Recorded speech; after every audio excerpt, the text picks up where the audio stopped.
Finally Tailwind CSS কিন্তু আমাদের শিখা একদম শেষের দিকে। আমরা টেলউইন্ডের ওয়েবসাইটের মধ্যে আসছি প্রথমে, এবং এই ওয়েবসাইটটাকে ফ্লো করে যতগুলো টপিক ছিল, যতগুলো সাব টপিক ছিল, এই টপিকগুলোকে ধরে ধরে কিন্তু আমরা একদম পুরাই কমপ্লিট করে নিছি। ঠিক আছে, তার মানে আমরা টেলউইন্ডটাকে শিখে নিয়েছি। তো এর আগের ভিডিওতে আমরা কি করছিলাম, এই যে কোর কনসেপ্ট, এইটার মধ্যে যতগুলো টপিক ছিল এই টপিকগুলোকে ধরে ধরে আমরা কমপ্লিট করছি। শুধু এটাই না, এখানে যতগুলো টপিক আছে সব কিছু কিন্তু আমরা ধরে ধরে কমপ্লিট করছি। আচ্ছা, তার আগে আমি এখান থেকে ডার্ক মোডটাকে না করে লাইট মোডটাকে অন করে নিই, তাহলে আপনাদের বুঝতে সুবিধা হবে। তো এটার নিচে দেখেন কাস্টমাইজেশন নামের হচ্ছে আরেকটি অধ্যায় আছে, যেটি আমরা এখনো হচ্ছে ওইরকমভাবে দেখি নাই, বাট আমরা টিউটোরিয়ালের মধ্যে কিন্তু এইখানে যতগুলো জিনিস আছে এই জিনিসগুলোকে কিন্তু আমরা কভার করছি, যেটা আমি একটু পরেই আপনাদের দেখাইতেছি। তো এই যে কোর কনসেপ্ট, এটা কিন্তু আমরা শেষ করছি। এরপর হচ্ছে এই যে বেস লেআউট, এটার মধ্যে প্রি ফ্লাইট, এই জিনিসটা কিন্তু হচ্ছে আমরা এটাকেও ধরে কমপ্লিট করছি। ঠিক আছে, বেজ স্টাইল যেটাকে বলে। এরপর হচ্ছে লেআউট, লেআউটের মধ্যে কি কি আছে, অ্যাসপেক্ট রেশিও, কন্টেইনার, কলামস, এই সবগুলা টপিক কিন্তু আমরা ধরে ধরে কমপ্লিট করছি। এরপর হচ্ছে টেলউইন্ডের অনেক গুরুত্বপূর্ণ একটা জিনিস, যেটা হচ্ছে ফ্লেক্স অ্যান্ড গ্রিড, এটার মধ্যে যতগুলো টপিক ছিল এই টপিকগুলো ধরে কিন্তু আমরা কমপ্লিট করছি। এরপর হচ্ছে স্পেসিং, এই জিনিসগুলোকে ধরে কমপ্লিট করছি। সাইজিং, টাইপোগ্রাফি, তারপর হচ্ছে ব্যাকগ্রাউন্ডস, তারপর হচ্ছে বর্ডার, তারপর হচ্ছে ইফেক্টস, তারপর হচ্ছে ফিল্টার, এরপর হচ্ছে টেবিলস, এরপর ট্রানজিশন অ্যান্ড অ্যানিমেশন, কীভাবে অ্যানিমেশন করাইতে হয় টেলউইন্ডের মাধ্যমে কেউ ইজিভাবে, এই জিনিসগুলো কিন্তু আমরা কমপ্লিট করছি। এরপর হচ্ছে ট্রান্সফর্ম, তারপর হচ্ছে ইন্টারেক্টিভিটি, এইটার নিচে যদি আমরা যাই এসবিজিটাকে ধরেও কিন্তু আমরা কমপ্লিট করছি, যে একটা আইকন নিয়ে কীভাবে সেটার স্ট্রোক দিতে হয়, স্ট্রোকটাকে মোটা করতে হয়, চিকন করতে হয়, ফিল করতে হয়, এই জিনিসগুলো আমরা কমপ্লিট করছি।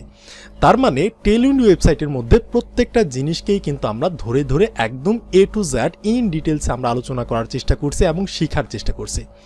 তাহলে এর আগের ভিডিওতে হচ্ছে আমরা কোর কনসেপ্টটাকে ধরে কমপ্লিট করলাম। এবার দেখেন এটার নিচে কাস্টমাইজেশন নামের আরেকটি নতুন অধ্যায় আছে, তবে এইখানে কিন্তু শেখার মতো তেমন কিছু নাই। এখানে যে যে জিনিসগুলো আছে এই জিনিসগুলো কিন্তু আমাদের ওভারঅল টিউটোরিয়ালের মধ্যে আমরা কোথাও না কোথাও দেখাইছি। তো এই যে দেখেন কনফিগারেশন, তো কনফিগারেশনের মধ্যে কি আছে, এই যে tailwind.config.js ফাইল, এইটার মধ্যে কিভাবে কনফিগারেশন করতে হয়, কাস্টমাইজ করতে হয়, এই জিনিসগুলো কিন্তু আমরা অনেকবার কিন্তু আমরা দেখে আসছি। আপনি যদি আমাদের সাথে প্রথম থেকে শেষ পর্যন্ত থেকে থাকেন তাহলে অবশ্যই বুঝতে পারতেছেন যে আমরা কি করছি। আমরা হচ্ছে এইখান থেকে এটাকে যদি আমি এক্সপান্ড করি, এই যে tailwind.config.js ফাইল, এইখানে কিন্তু আমরা অনেক কাজকর্ম করছিলাম। এই যে দেখতে পাচ্ছেন থিমের মধ্যে আমরা কি করছি, এই যে স্ক্রিন নামের হচ্ছে একটা জিনিস আমরা কাস্টমাইজ করছি ম্যানুয়ালি, যে এটার স্মল নামের ক্লাসটা দিলে কি হবে, সেটার সাইজ হয়ে যাবে 576 পিক্সেল।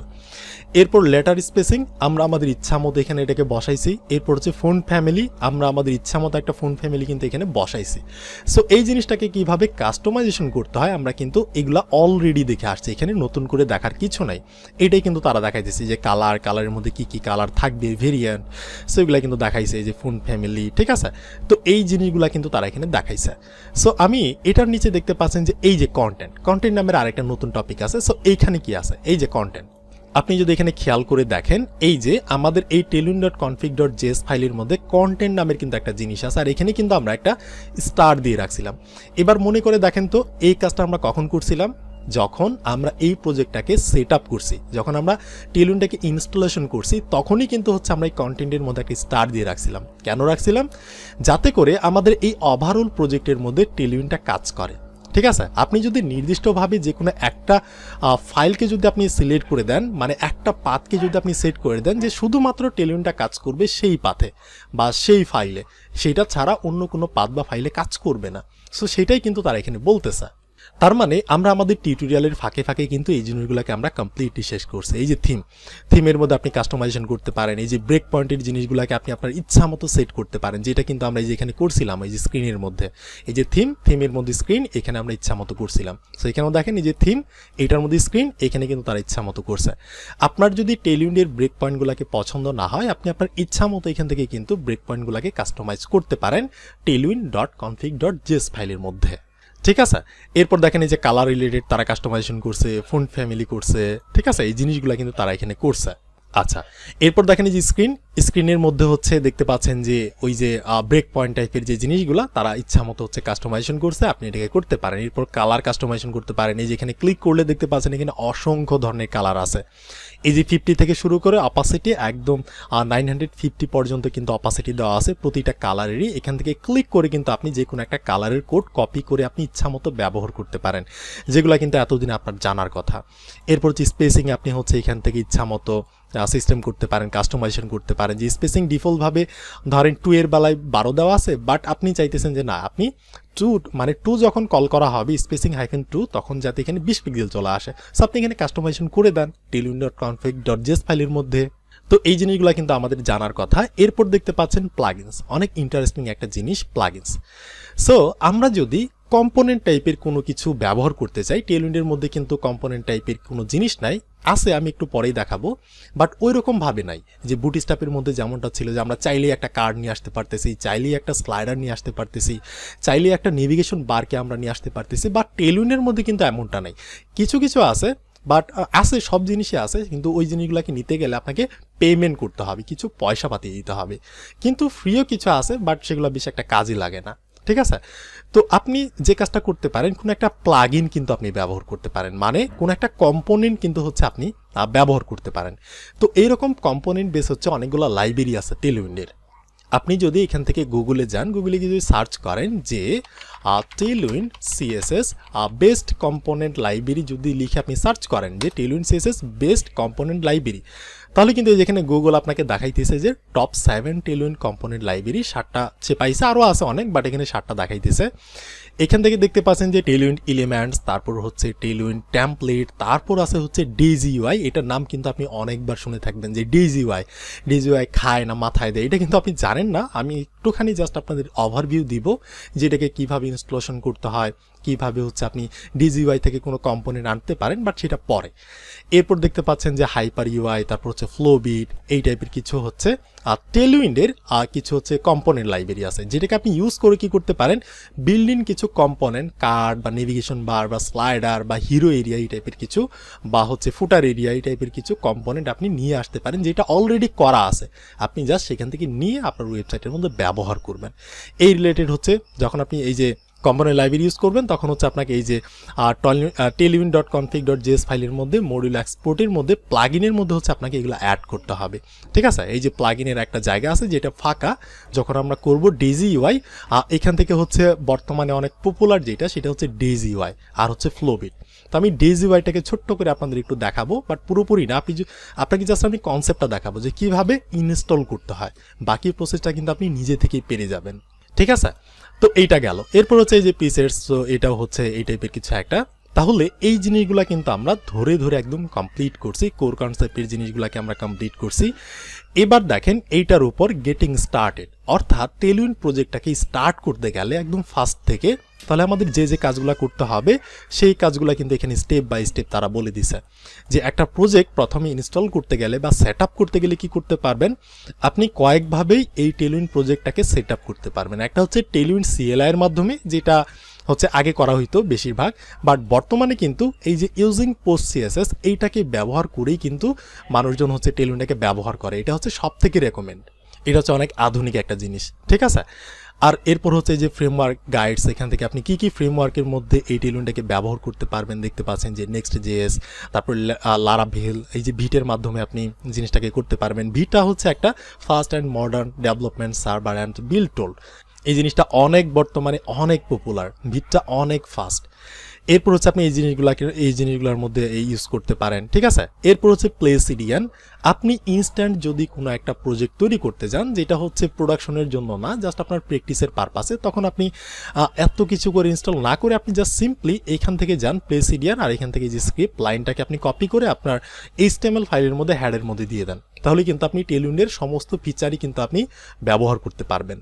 কিন্তু অ্যাকচুয়ালি কাজের জন্য বা হচ্ছে প্রোডাকশনের জন্য তখন কিন্তু আপনাকে এটা হচ্ছে রেকমেন্ড না, তখন আপনাকে এই যে হয় টেলউইন্ড সিএলআই নয়তো বা ইউজিং পোস্ট সিএসএস, এই দুইটার মধ্যে যে কোনো একটা আপনি ফ্লো করেন।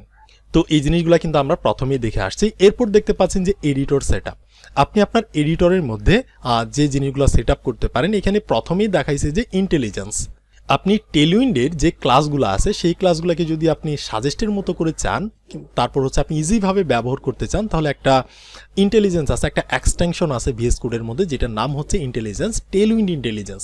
সেটা কিন্তু আমরা ইনস্টল করে অলরেডি দেখাইছি কোনো একটা ভিডিওর মধ্যে, আমাদের প্লেলিস্টের মধ্যে, সেটা আপনার দেখার কথা। ঠিক আছে, তো এই জিনিসগুলোকে করতে হয়। সো তাহলে আপনি খুব ইজিভাবে টেলউইন্ডের মধ্যে হচ্ছে সমস্ত ক্লাস আপনি পেয়ে যাবেন, খুব সুন্দরভাবে কোড করতে পারবেন।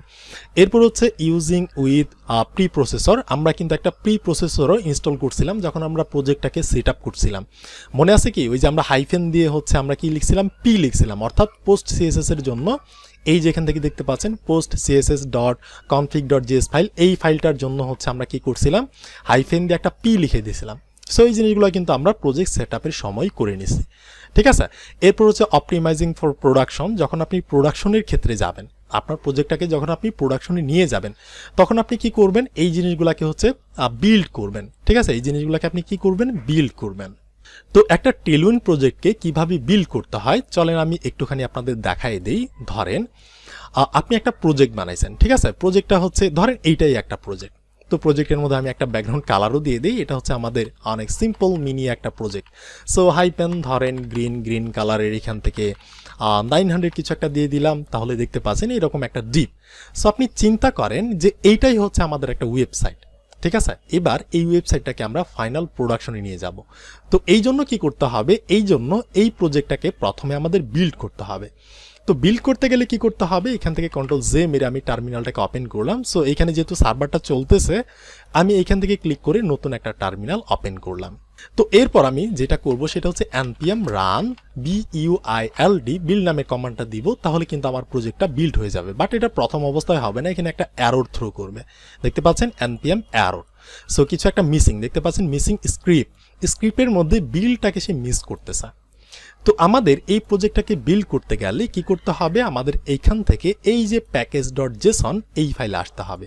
এখানে আসার পর এই যে স্ক্রিপ্টের মধ্যে আমাদের কি করতে হবে, এটার নিচে যেতে হবে, গিয়ে দুইটা কোটেশন দিতে হবে। এরপর আমাদের লিখতে হবে যে বিইউআইএলড বিল্ড, এরপর কোলন দিয়ে আমাদের বলতে হবে দুইটা কোটেশনের মধ্যে যে ভিট বিইউআইএলড। ঠিক আছে, আর এইখানে দেখতে পাচ্ছেন নিচে কিন্তু একটা লাল দাগ চলে আসছে, অর্থাৎ অ্যারোর চলে আসছে। সো এইটা যেহেতু জাভাস্ক্রিপ্টের একটা অবজেক্ট, সো আমাদের কি করতে হবে, এখানে একটা কমা দিতে হবে। আর শেষেরটাতে কমা না দিলেও প্রবলেম নাই, যেহেতু এটা সবার শেষে। এবার কিন্তু অ্যারোটা চলে গেছে। এইবার আমরা যদি বলি যে npm run build, তাহলে কি হবে, ভিটের মাধ্যমে কি হবে, আমাদের প্রজেক্টটা বিল্ড হবে। এই ধরনের একটা স্ক্রিপ্ট কিন্তু আমরা লিখে দিলাম, যেটা একটু আগেই কিন্তু আমাদের বলছিল যে স্ক্রিপ্টটা মিসিং আছে। সো এবার আমি যদি এখান থেকে একটা নতুন টার্মিনাল ওপেন করি, এইবার আমি যদি বলি যে npm run বিল্ড, তাহলে কিন্তু আমাদের এই প্রজেক্টটা বিল্ড হয়ে যাবে। সো আপনি এখানে লক্ষ্য রাখেন, এখানে কিন্তু আর কোনো ফোল্ডার বা ফাইল নাই। যখন এটা বিল্ড করা কমপ্লিট হবে, দেখতে পাচ্ছেন এটা কিন্তু বিল্ড করা কমপ্লিট হয়েছে। এইখানে কিন্তু এই যে দেখেন ডিস টাইপের কিন্তু একটা ফোল্ডার চলে আসছে, আর এইখানে এই যে অ্যাসেস নামের একটা ফোল্ডার চলে আসছে, যেখানে হচ্ছে আমাদের ইমেজ বাগেরা যত কিছু থাকে এখানে থাকে, মানে হেল্পার যে জিনিসগুলা। আর এই যে আমাদের index.html ফাইল, এইখানে কিন্তু হচ্ছে আমাদের সেম জিনিসগুলাকে কি করছে, বিল্ড করে এখানে দিয়ে দিছে। এবার আপনি যদি এই প্রজেক্টটাকে কোথাও হোস্ট করতে চান বা কোথাও হচ্ছে ডেপ্লয় করতে চান, তখন আপনি কি করবেন, এই জিনিসগুলোর দিকে লক্ষ্য রাখবেন না, আপনি জাস্ট এই যে ফোল্ডারটা, এই ফোল্ডারটাকে ধরে আপনি কি করবেন, ডিপ্লয় করবেন বা হচ্ছে হোস্ট করবেন। আর এই যে বাকি যে জিনিসগুলো আছে, এগুলো আপনি চিন্তা করতে পারেন যে একটা প্রজেক্ট বানাইতে গেলে যে টোলসগুলোর দরকার পড়ে, সেই টোলস এইগুলো আমাদের আর দরকার নাই। যখন আমাদের প্রজেক্টটা কমপ্লিট হয়ে যাবে, তখন আমাদের দরকার কোনটার দিকে আছে, এই যে ডিস্ক নামের যে ফোল্ডার, এইটা আমাদের দরকার আছে। তো এবার আপনি যে কাজটা করতে পারেন, এখান থেকে মিনিমাইজ করে যদি আমি নিচের দিকে রাখি, এই যে আমাদের যে প্রজেক্টের প্যারেন্ট ফোল্ডার, এইখানেও দেখেন এই যে ডিস্ক নামের কিন্তু একটা ফোল্ডার চলে আসছে। সো এবার আপনি কি করবেন, এই ফোল্ডারটাকে ধরেই হচ্ছে আপনি বিল্ড করবেন, ঠিক আছে, অর্থাৎ ডেপ্লয় করবেন বা হোস্ট করবেন। তো আই হোপ আমি আপনাদের বোঝাতে পারছি যে কিভাবে একটা টেলউইন্ড প্রজেক্টকে বিল্ড করতে হয়। সো বিল্ড করার প্রসেসটা হচ্ছে আপনি জাস্ট কি করবেন, এই যে প্যাকেজ ডট জেসনের মধ্যে গিয়ে স্ক্রিপ্টের মধ্যে একটা স্ক্রিপ্ট লিখে দিবেন, যেটা হচ্ছে বিল্ড। এরপর কোলন দিয়ে আপনি বলবেন ভিটের মাধ্যমে এই প্রজেক্টটা বিল্ড হবে। জাস্ট এতটুকু কাজ। এরপর আপনি টার্মিনালে গিয়ে বলবেন যে npm run build, তাহলেই কিন্তু হচ্ছে এই কমান্ডটা এক্সিকিউট করবে এবং প্রজেক্টটা বিল্ড হয়ে যাবে। ঠিক আছে, এরপর এরকম একটা ফোল্ডার চলে আসবে। এই কাজগুলিকে এভাবে করতে হয়। ঠিক আছে। তো আমি যদি এখানে যাই, সো আপনি এই বিষয়টা বুঝতে পারলেন। এরপর দেখেন যে ব্রাউজার সাপোর্ট, কি ব্রাউজার সাপোর্ট করে না করে, এখান থেকে হচ্ছে আপনি এগুলো দেখে নেবেন। আপনার কাজ হইতেছে যখন আপনার টেলিউইনটা শেখা শেষ, এবার আপনি কি করবেন, তাদের এই ওয়েবসাইটটাকে একটু ঘাটাঘাটি করার চেষ্টা করবেন। যেখানে আমরা হাত দিই নেই সেখানে যাওয়ার চেষ্টা করবেন, কি বলা আছে একটু পড়ার চেষ্টা করবেন। ঠিক আছে, একটু দেখবেন, মানে ডানে বামে একটু চেয়ে দেখবেন যে কোথায় কি আছে, তাহলে আপনার জন্য অনেক উপকার হবে। এরপর দেখেন এটার নিচে হচ্ছে আপগ্রেড গাইড, এখানে তারা কিছু গাইড দিতেছে। এই যে দেখেন এখানে কিন্তু একটা ইউটিউব চ্যানেলের একটা ভিডিও আছে, সো এটা হচ্ছে অনেক ইম্পর্টেন্ট একটা জিনিস। সো আমি যদি এখানে যাই, সো এই যে দেখেন আমি যদি এটাকে ক্লিক করি তাহলে কিন্তু একটা ভিডিও কিন্তু ওপেন হয়েছে। সো এখান থেকে আপনি দেখতে পারেন যে টেলিউইন সম্পর্কে, টেলিউইনের বিস্তারিত। টেলিউইনের কিন্তু নিজস্ব একটা ইউটিউব চ্যানেল আছে, যেটা হচ্ছে আমরা এর পরের ভিডিওতে যে এইখান থেকে আমরা আলোচনা করব। ঠিক আছে, তো এই ভিডিওটা এখানেই থাকছে। এর পরের ভিডিওতে আমরা আলোচনা করব এই যে এইখান থেকে এই কয়টা জিনিস নিয়ে। তো ভালো থাকেন, দেখা হচ্ছে নেক্সট ভিডিওতে।